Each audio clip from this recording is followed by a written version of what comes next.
Yeah. Hi everyone! We're going to get started with our presentation. It'll be about like 10-15 minutes. We're going to start with an interactive classroom question first. Our presentation is just like a really quick introduction to all of sleep science. We're going to start with this interactive activity just so you guys can get a really good idea of like your own sleep and just think about how much you sleep per night, per weekend, and like your napping habits. And then we're going to talk about the cultural significance of sleep and then things like sleep debt and sleep cycles. So if anyone has ever used Poll Everywhere, you're going to join our classroom. So you can just text, or if you have the app is super easy. But you can just text 22333 to, no, you text the name to 22333.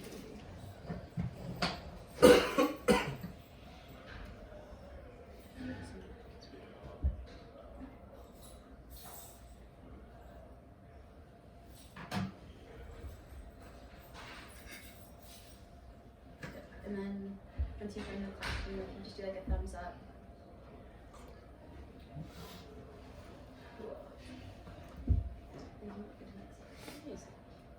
Okay, and our first question is just asking how much sleep you get on an average weeknight.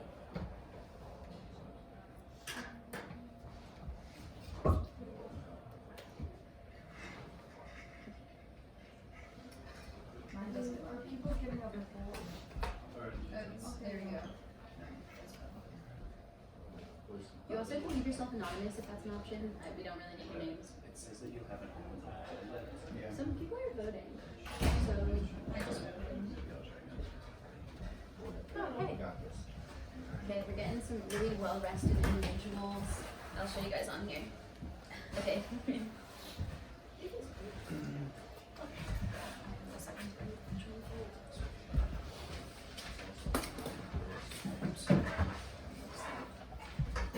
Awesome. Maybe thumbs up once you voted. Yay. Okay. So it looks like 33% of you sleep about 5 to 6 hours per night, and then 67 of you sleep 7 to 8 hours per night. And then moving on to the next question, it's the same phone number. And if you guys want to respond to how much sleep you get on the average weekend night, make sure it's activated.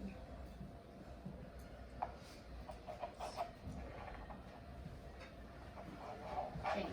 You guys get a good amount of sleep. Sorry, I keep the more I get, I won't undo it. You can clear that. Drew with the real tech supporter. Okay, it looks like 33% or more of you guys get more than 9 hours of sleep per night. About 50% that get 7 to 8. Sad person who gets less sleep on a weekend than a regular weeknight. And then Y'all are doing a lot. And then we want to know how much you guys nap. So the next question.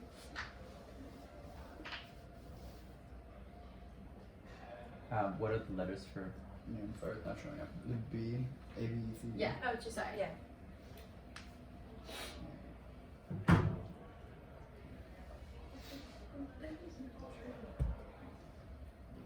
Oh, we have a couple regular nappers in here. Is that you? No. Definitely not. Okay. Is there 0 on never?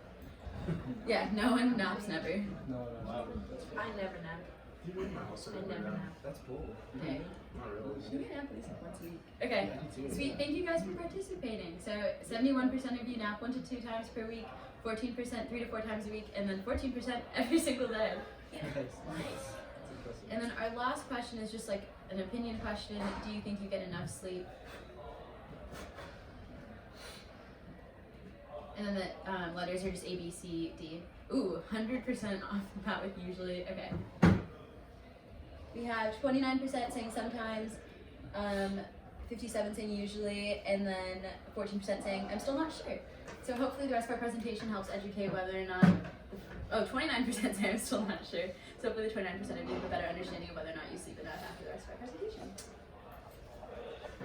So before we talk about sleeping, we want to talk a little bit about the fun part of sleeping, which is dreaming. Unless you have nightmares, in which case maybe it's not so fun. And if you Google a definition of what is a dream and why do we dream, you'll probably get something like this that talks about REM, and it talks about, so REM is rapid eye movements. We'll talk more about it. It's a portion of like the sleep cycle.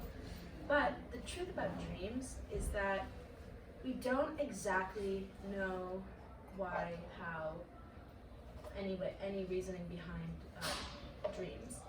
And so Robert Sickold said that dreams are, like the definition for a dream, it's not defined. We don't exactly know the psychological reasons, the biological basis, how it like correlates to behavior. But we do know that everyone dreams. And while there's no working definition, the definition that we're working with in class is that dreams are usually highly visual, they're narrative complex, and can sometimes feel like delusional hallucinations. And so I wanted to talk a little bit about the cultural significance of dreams and how like humans have come to understand dreaming as we've evolved.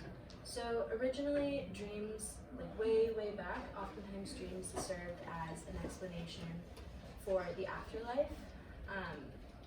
It was very confusing for people to be dreaming about and seeing these visions about people who had died. And so it became kind of this in-between space where people thought that they could communicate with the dead, or generally just have some sort of connection to those who've passed and as an explanation. And so dreams have had very religious connotations.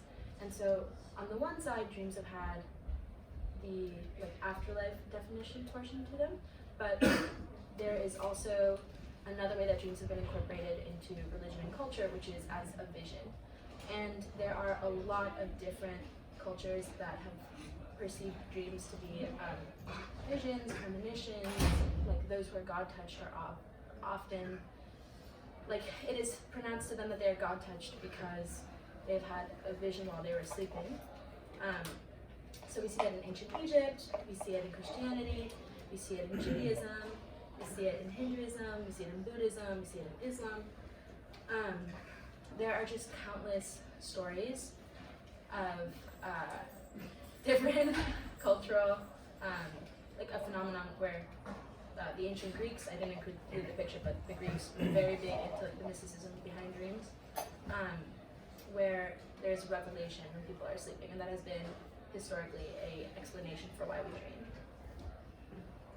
But moving forward into the era where we are scientifically beginning and medically beginning to understand dreams, one of the first people to kind of create a discipline in terms of interpreting dreams and their cultural significance was Freud with his written work, Interpretation of Dreams, that he published in 1899. And his idea was that dreams, a big part of his theory was that dreams express sexual urges due to cultural repression, and also that dreams are a representation of unfulfilled wishes. So we enact in our sleep what we wish we could accomplish in real life, but maybe because of cultural norms we can't. And oftentimes it's sexual things that we wish for. And then after Freud, the next very significant person to talk about dream interpretation was Carl Jung, who was not anti-Freud's notion of dream interpretation. He just thought it was limited and believed that dreams weren't just unfulfilled wishes, but they were also, if you interpreted them correctly, they painted a picture of unconscious, both for personal unconscious, but also a greater picture of the unconscious and understanding that realm and understanding people's interiority. And then after Carl Jung and Freud, there were a lot of psychologists that looked into dream interpretation, but in 1953, Clayton, Aserinsky, and Dr. Demen, Dr. Demen, which is here, he's the one man who started sleeping dreams, discovered that REM, a part of the sleep cycle that we're about to talk about, is one of the portions of sleep that dreaming is most linked to. And from then on, there's been a lot of study of what is the purpose of dreams scientifically, but there's no understanding yet. So that's where we are today with the cultural and scientific significance of dreams. Well, yeah.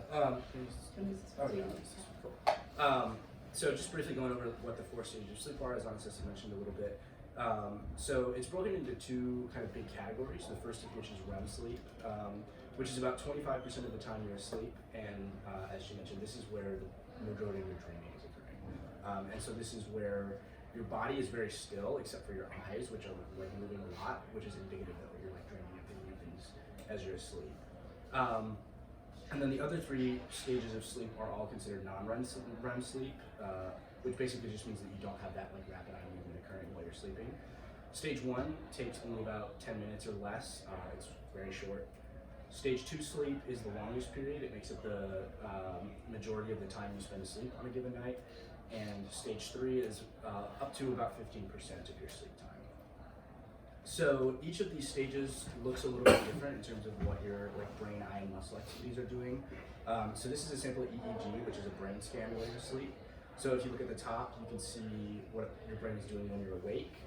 It's very kind of short and not super rapid brain waves, which is canceled out by lots of like visual intake and things from the other senses. When you go into stage 1 sleep on the 3rd line, you can see that those get a little bit bigger, and that moves into what they call theta waves, which are just slightly larger.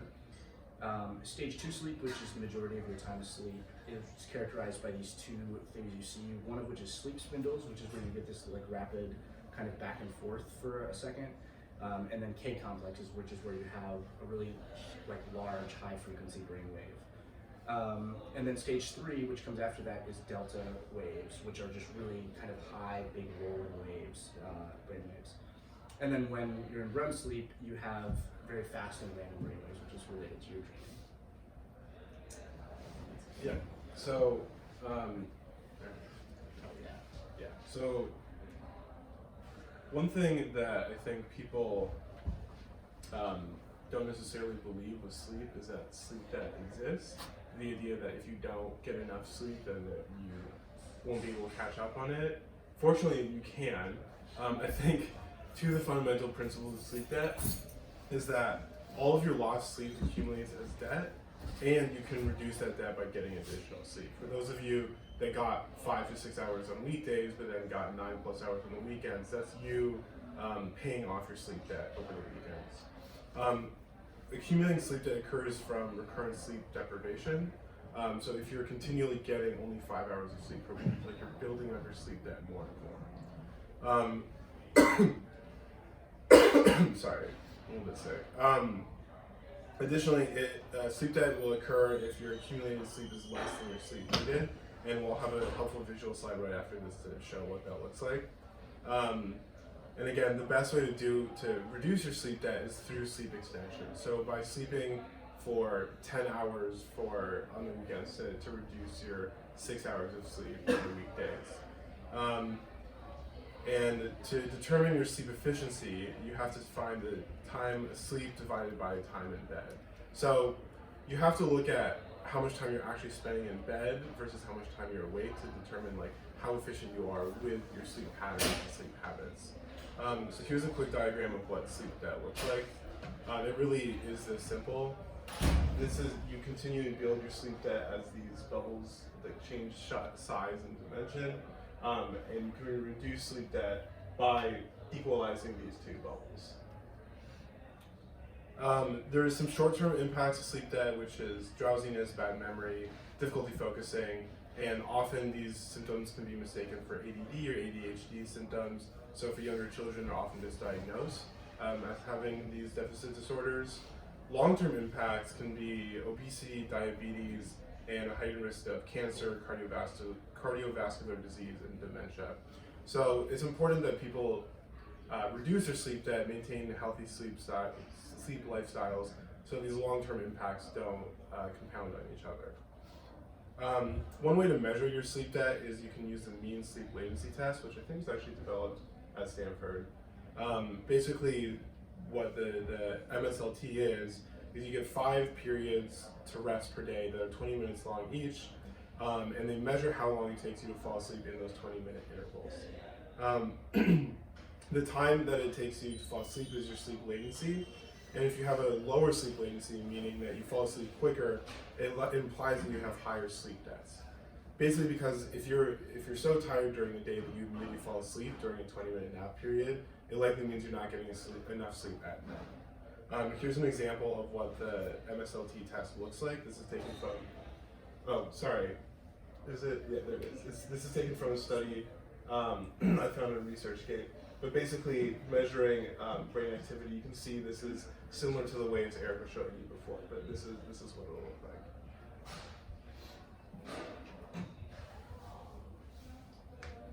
Any questions? Knowing the information. Do you sleep too much? That's a good question. The body's like honestly a self-regulating machine, and I think sleeping too much is honestly pretty difficult, but a symptom on the flip of like different types of disorders or imbalances, such as like depression, like severely depression, sleeping too much. So I think in general, answers no, unless there's something else that's causing Like increased Like sleep. Yeah. narcolepsy.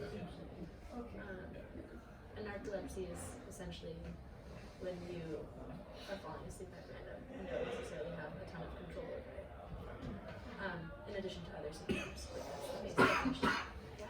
I understand that it's possible to make up sleep debt even in the same, like if you have a recurring, regular schedule of sleeping at the same time and waking up at the same time, that your sleep efficiency can actually increase in the same amount of hours to allow you to get rid of your sleep debt without actually spending more time in bed. Is that possible, true, or what is there? What is the science behind like sleep efficiency besides, is it just the time in bed, or is there actually different efficiency in terms of how your body's recovering? Like if you have more sleep debt, is your sleep more quality? If you have more sleep debt, is your sleep more quality? Yeah, like can your body make up in a shorter amount of hours? Like do you have a higher sleep efficiency when you have sleep debt? Like Oh, interesting. like can you make up the hours without actually spending more time? I think you could improve the quality of the sleep that you're getting. Like if you know you can only sleep 6 hours a night, like how can you make your sleep better quality? And you can do things like not looking at your phone or like bright lights before going to bed. Making sure that you're not spending time in your room or in your bed during the day, so like you have a more positive sleep association with like your sleeping spaces. And in the morning, like if you know you have to wake up at 6, so you set an alarm at 5:30 and kind of snooze for those 30 minutes, you're kind of trading 30 minutes of deep sleep for 30 minutes of like maybe stage 1 sleep, which is lower quality and your body's not doing recuperation necessarily. So there are ways of improving the quality of your sleep in a shorter amount of time, but if you're trying to make up the sleep debt, from my understanding, I think you do need to put in the sleeping hours. Can you talk a little bit more, actually, what you mentioned with sleep association, just like staying in your bed, like, is it the case that, like, for example, like whenever I read a book, I fall asleep after like reading 5 pages, you know, no matter it's very interesting, yeah, I think, yeah, that's a very interesting concept. Are you in your bed? But, oh no, just in general. Like, in the library, like, knocked out. Based on what Matt was talking about, like the latency, if you are having a hard time doing things like sitting in a car, or like you're kind of talking to someone after eating and you're like, oh, I'm so tired, or you can't read a book without falling asleep, that might just be an indication that you have higher sleep debt. What if you sleep 8 hours a night and you still fall asleep instantly every night? Yeah. It might just be really having Just talented sleepers. Also, could be your body's in like a really regular schedule where you're self-regulating to the point where your body kind of knows like when and where you should be asleep, as opposed to like the fact that you're really behind. You mentioned after eating, so I sometimes really get sleepy after eating, like lunch and dinner, and that's when I have the like temptation to take a nap, but I try not to so that I can fall asleep early. But like, why do I get so tired after eating, and what can I do to not be so tired after eating? I think it's just because your body is focusing its energy on digesting, so your body's doing a lot, which makes you tired. It's not focusing on other options. Yeah, things you can do to combat that are things like exercising or like walking around after eating and not being sedentary. I don't know how to say that word. You know what I'm trying to say. And also just working to improve your sleep. And this, one basic one, especially I feel like yourself, now. Like, so it is better, like, given like the same amount of sleep every night, to have it be a regular schedule? Like, is it, whether there's like a significant improvement to like doing that? For example, like you can eat 7 hours a night, but it's like at different times, like day to day. That's probably not as good. I think it messes with your body's like internal clock of knowing when you're going to go to bed and when you're going to wake up, so it's going to impact your sleep efficiency. Because if you're going to bed like 3 hours later one night than usual, you're not going to go to sleep as quickly, or then it might mess up your ability to go to sleep as quickly. The other nights, like you can just mess with that. Your body's on like a natural like 24-hour internal clock, and it's called your circadian rhythm. And if you're sleeping at a regular time, like I've gotten really regular with my sleep. For example, to speak more anecdotally, and today I forgot to set an alarm, and I still woke up exactly when I needed to wake up, and I wasn't tired because like I've gotten really regular with my sleep. And I think that's like a huge benefit of like trying to time your sleep the same time every night, because if you're going to fall asleep faster, as opposed to trying to go to bed later one night, like Eric said, and then you try to go to bed at the same time the next night, and you're not tired. Right. You do have a biological clock. So when you're younger, it is easier for you to get away with being like very fungible and falling asleep at different times, and just because you need more sleep, so you're sleeping all the time. But the older you get, the less flexible your biological clock gets, which is why you end up having things like jet lag, or when like the time changes, because of daylight savings. Why it takes, the older you get, it gets harder to adjust to that, because your biological clock becomes less flexible. So I go to sleep regularly and wake up regularly, but the waking up regularly part includes this 30 minutes of snoozing. And even after I get up, after 30 minutes of snoozing, I'm usually too like sleepy in the morning to like do something like going to the gym, which other people do in the morning. So like, why can't I have the energy to like just be like super wide awake and going to the gym in the morning without caffeine? It might be because of what portion of the sleep cycle you're waking up in. Because the body likes to wake up after a full sleep cycle. So if you wake up in the middle and you're like in stage 3 or 4 or stage 2, it just, you feel more tired. Or like if you're in the middle of REM and you interrupt it, because you didn't get a full sleep cycle,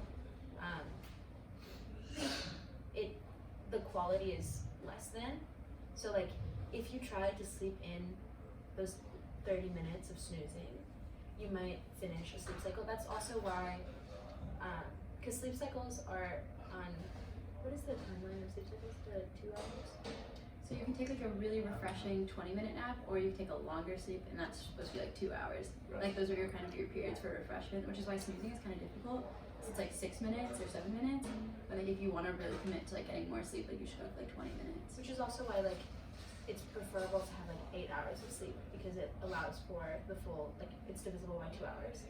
So should I use one of those alarms that like measures the vibrations and tries to wake me up at like a specific time, or like a range of times rather than I like? mean, yeah, because it might improve the quality of your sleep toward the end, and you might wake up at the right And if I naturally wake up like an hour before my alarm, I usually still sleep in that extra hour and then end up still groggy. So if I find myself waking up earlier than I intended to, should I not try to use that time to make up sleep debt, but instead just wake up when my body woke me up? I mean, if you use that extra hour, you're likely to wake up in the middle of a cycle, Right. like an hour later. So you know. Okay. Yeah. Thank you guys so much for Yeah, coming. thank you. Really Thank you. appreciate it. Very interesting.